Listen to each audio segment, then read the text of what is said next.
What's going on, guys? Hey, I have the pleasure of sitting here once again with Bernadette Rabel from Coldwell Banker. How are you today? Good. How are you? I'm doing well. Thanks for coming back in. Yeah, I love being here. I know. You have a great studio. Thank you.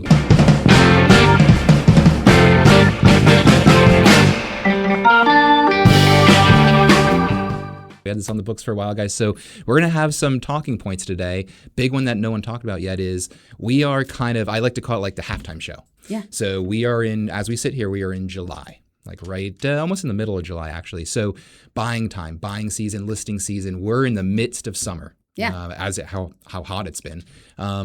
So going through, what have you seen this spring into summer? Like, do you think this spring into summer has been a little different? No one's talked about this yet. So I feel like the spring market was pushed. Definitely. Yeah. We've seen homes go on market around January, February, March, and then come off market. And now I see them going back on market. So I feel like that has happened. We just have a push spring market. So I guess if you're pushing the spring market, you're pushing the summer market too. So I think that what's happening now is we have these buyers that are like, we need to get into these school districts. And now it's the final countdown for this. It's like that song. Yeah. Why do you think do you think people just pulled them off and put them back on pricing wise, or just waiting, or? I don't know if I don't know. I don't know if the buyers just weren't out there at that time. I mean, you tell me, like, mortgage wise, were you seeing a dip in the early spring market with buyers? It was. And I was thinking about that. So it did. A lot of people were on the sidelines waiting, and they're like, okay, what the rates? I'm going to wait and that it just kills me. I'm going to wait for those rates to drop because they're just, the 6.5 and I want the 6%. Ad nauseum, I tell people, listen, the difference is $50 a month. Yeah, a couple bucks. Yeah. Get in the house. Yes. That's your Starbucks or your Uber. Let's think about it. Yeah. Think about the people that were purchasing homes in 2020, 2021, 22 and said, I'm waiting for the prices to drop when the rates were 2.5. Yes. And then they were, now I'm waiting for the rates to drop and now the prices increased. So I feel like timing, there's no such thing as timing a market because no one really knows. And we're always listening to the news and we're basing it off the news and we're basing it off a global news, not like globally. So we're not basing it off of what's happening in Lehigh Valley. So now is a really great time for sellers to put their homes on market because especially in those districts that people find very popular because they're going to be the highlight of the MLS. They're going to be hot properties, especially if a seller is moving from the north to the south. I mean, now's the perfect time to do that. Yeah. Because even if you had, like, let's say a few weeks to get your home ready to put on market, people could potentially still close in time for school, I think. Yeah. Yeah, you have a good mix too in all your, and if you guys have not seen Bernadette's video, she does a fantastic. You just check it out. There'll be a link to you guys to check out. So your listings, you have a good brushstroke of listings too.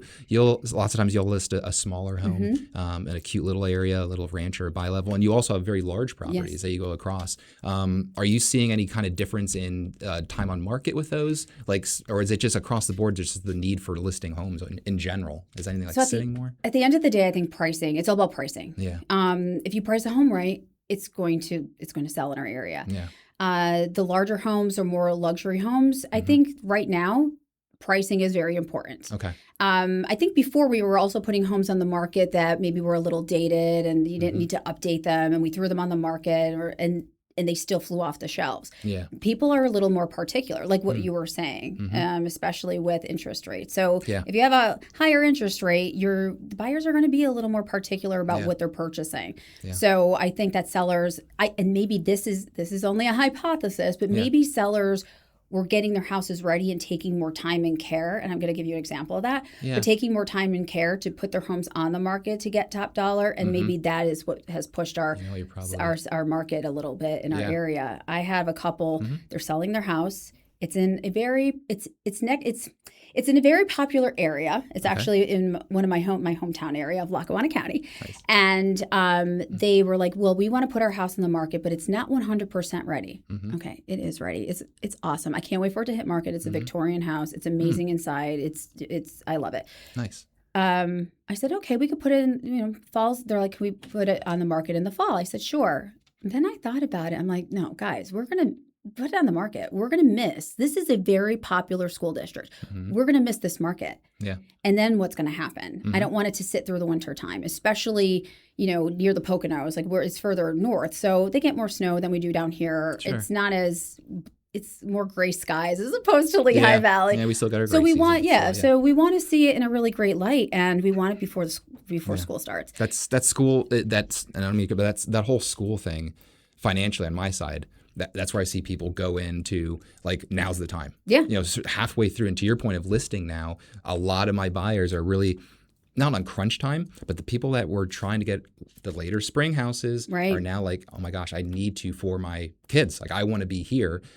And July, 30-day close. We're closing in August. School's right around the corner. Yeah. So that's where I think the second half here, these next couple weeks, really could blow up. Yeah, I think so. Well, even yesterday, I looked at the MLS. I saw like 50 new homes on the market. So I think maybe we'll have, again, it's just going to be a later market. I think we're a little push. Again, I don't know about school districts and how they work, but they were like, show us the agreement of sale when you're closing, and we could potentially, get the kids into school, because that was a big concern. They weren't closing on time. Yeah. And we might be seeing that now, especially if we're putting homes on the market mid-July. And if we can't do a 30-day close, where does that put the buyers? Are they going to stop looking, and then are they going to wait until the next season, or how does that work with them? That's going to be that's a tough one. That's where I'm seeing a lot of people with the bridge loans. We do those bridge loans. Yeah. So it makes it non-sale contingent on them buying the new house. Because anything else, I mean, you saw so many buyers for particular homes.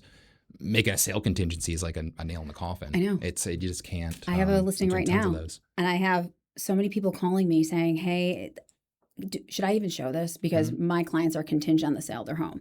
Well, the first question I ask them, is the home on the market?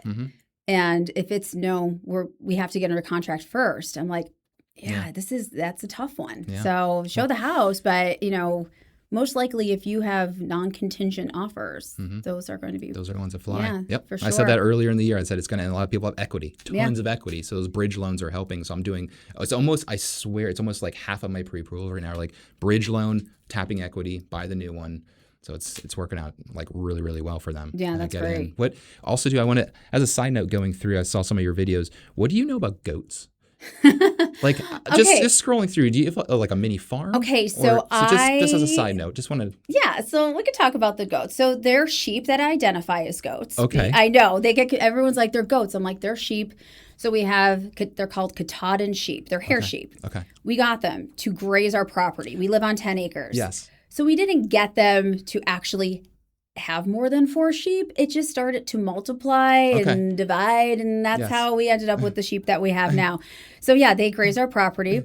My husband is a biologist, but he also has a side job, I guess like a side business, where he rents out sheep to graze other people's property. So last year we had a guy in Upper Bucks County. Yeah. I think he just liked the novelty of it, but he was a guy from New York, came and bought some property in Bucks County, like we see a lot of people do in Bucks. Yeah. And he had 2 of our sheep on his property. And it was kind of cute because I would walk the canal path, and on the other side of the canal was his house. Yeah. So I'd name them Latte and Mocha. So I'm like, Latte and Mocha. And like, they would be like, they would like hear me a little bit and be like, who is that? But so that's why we have them. I just want to throw that out there. I know it's kind of out of left field, but I was going through on some of your posts and things. And you said something about the one about like, if you like a shirt or something, you buy one in every color. We have one in every color. Yeah, so all right. So if anyone has any sheep, goats, or anything like that, Bernadette can help you out. She knows where to go with those things. Yeah, I'm like, buy a house with me, get a sheep for free, because we have a lot. Okay, that's awesome. Yeah, and if people have large properties, they could always reach out to me because we do graze them. So,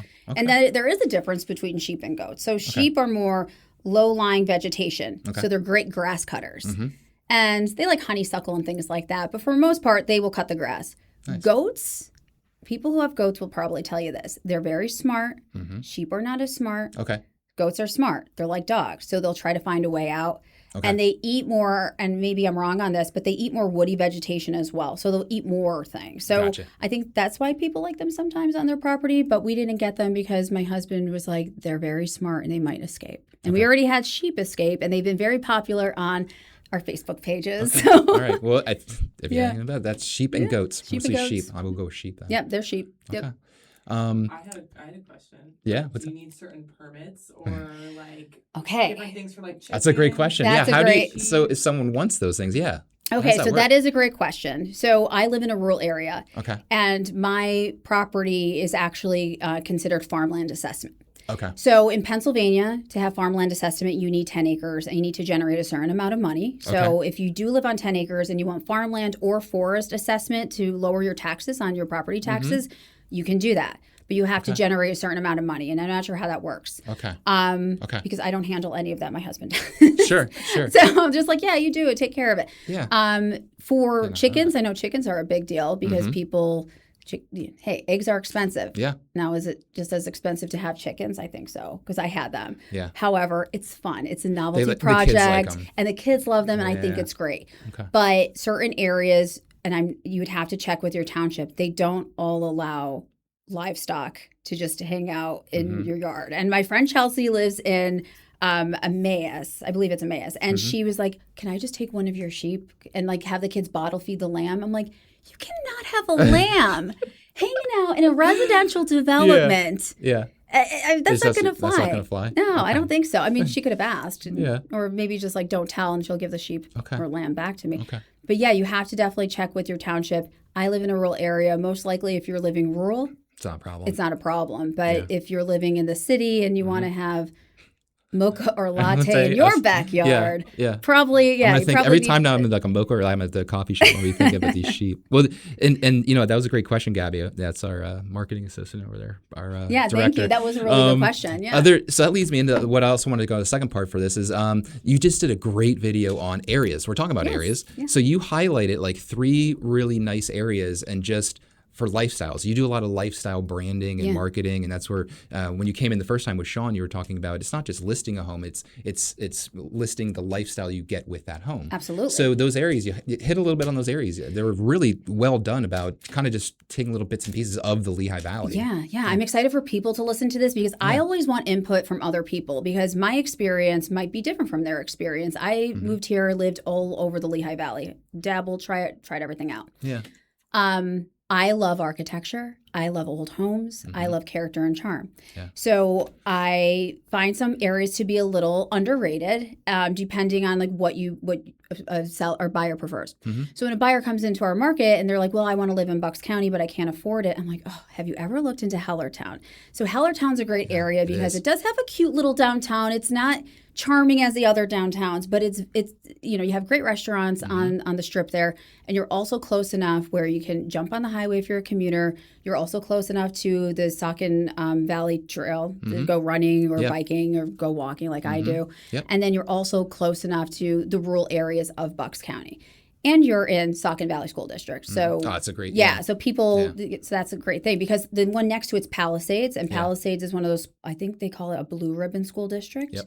So sometimes people just want to stay in Palisades, but they can't afford it. So Hellertown's a great option. Hellertown is a great option. Absolutely. Yeah, you go through, especially with the rate. So if someone's looking for that lifestyle, Hellertown's a great option. Yeah. The outskirts of Hellertown. I guess we'd go into Lower Saucon then, but yeah, I mean, you could get decent property and it's a little bit more inexpensive than Bucks County. Yeah. What about and I have a lot of people. It seems like west end of Allentown. You hit that one up. And I have a lot of people that just keep talking. And not being a real estate agent per se, a lot of people love West End Allentown. So what is it about that area? Like what? Okay, I think it's underrated. And this is the reason I said underrated. Okay. Yes. Again, relocation buyers. I get a lot of relocation buyers or people that just inquire and ask about the area. They'll research Allentown. And they think it's a city. That's it. Oh, it's a city. I don't want to live there. I'm like, well, no. Have you ever heard of the West End? Then you open their eyes to something completely new because it's not just like, you know, townhouses or row homes. Now we have these beautiful old homes with slate roofs and tree-lined streets and just charm that you don't see. Again, it's like that old charm that we kind of washed away, I think, with I love a new build. Believe me, I love anything new. But we kind of washed that away a little bit. And they still keep the integrity of those homes. So I think that's a really great area. I have a lot of friends that live there. And it's a great area for commuters.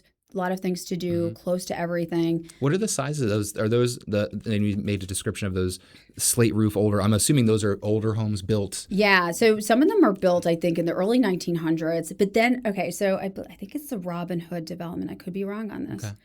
They have these mid-century homes. Okay. And I think I just made this video if I were to buy a home, but these mid-century homes in this area are awesome. Really? So those are more like your 1970s homes.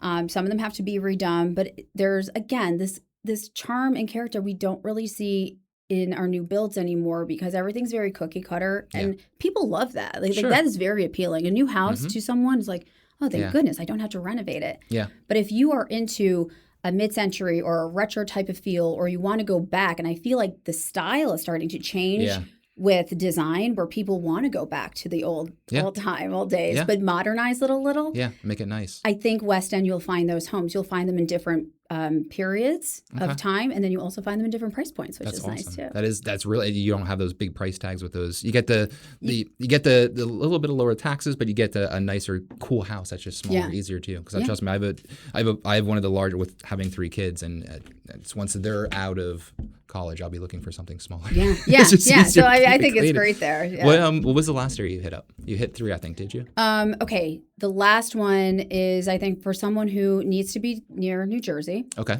I think it's for someone who wants to live near a city but not in it. Mm-hmm.